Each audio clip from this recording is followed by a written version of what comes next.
This is AI.R. Artists in Residence Broadcasting, coming to you once a week from New York City.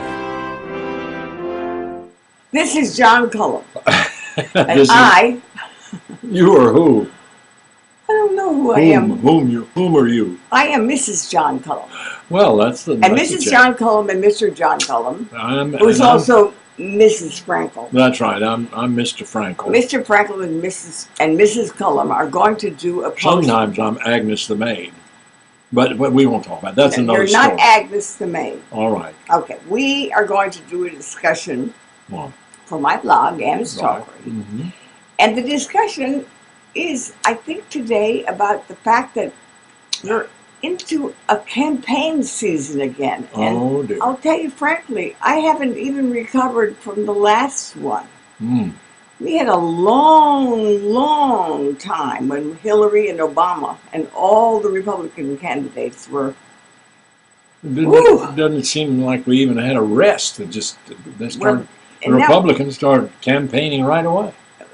They certainly have. And now here we are again. What do you feel about it, John? Well, I'm not going to make my... Not who you're going to vote for. Right. But the campaigning, do we need this unending attacking, building, this one's up, this one's down, the statistics, the numbers, the commentators, the speeches, the bad speeches, will this one run, will that one run? I'm bored with it. Yeah, I know. And when I come up and try to watch the news, you've already seen a bunch of stuff, I guess, because you seem to know a lot about it.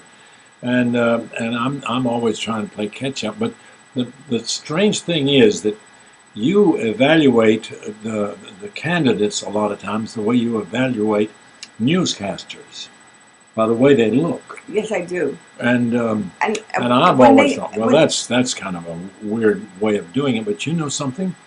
I think that's just as good as anything else, because you can't believe what they say. Not grooming, but what comes through, what in the way they look, what comes out of their eyes, what comes in their smile, what comes in the sense of tension that you feel about the person. So I don't need to look at it again and again and again and again and again. It rarely changes. Right.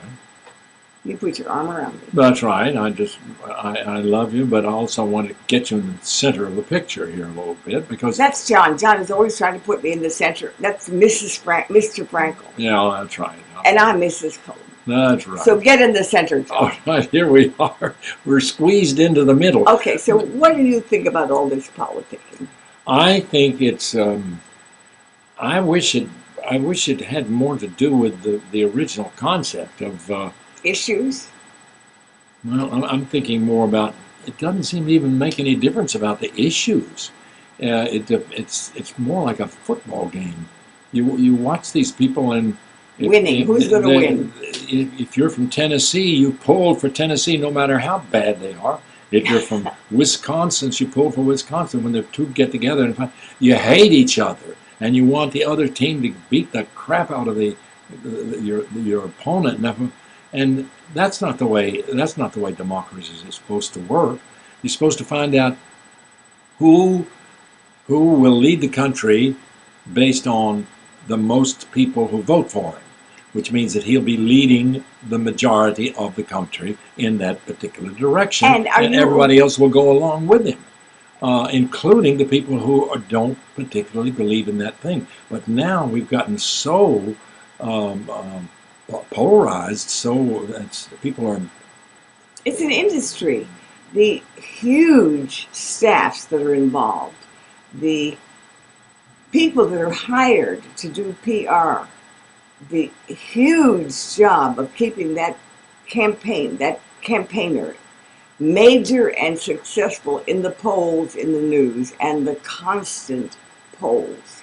Questions that are asked that are loaded, that people answer because of the way the question is asked. Yeah. Well, I don't generally think that the media is evil or bad, but But in order to get the stories, we wouldn't feel good if they were creating the stories themselves.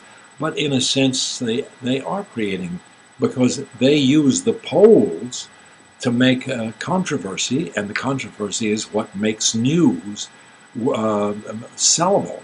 So the more controversy they can create, the more they can comment on it, and the more they can sell the news. Okay, I am dreading the year that's ahead. 212. No, the year from now until election day. What is this? This is 212. 10? What's your name? Don't ask me. Mrs. Frankel. You're Mrs. Frankel. I'm Mr. Frankel. I'm Mr. Frankel. Oh.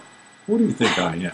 Well, we didn't have to tell people that we sometimes play the other game, that he's Mrs. Frankel and I'm Mr. Cole. Oh.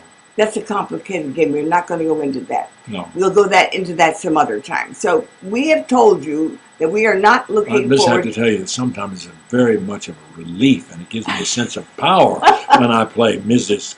Frankel. Okay, come on, sign off, John. Okay, all right. Well, we've got a lot of talking to do before we get back on the air next week. But we'll see you next week. This is AI.R. See you next week.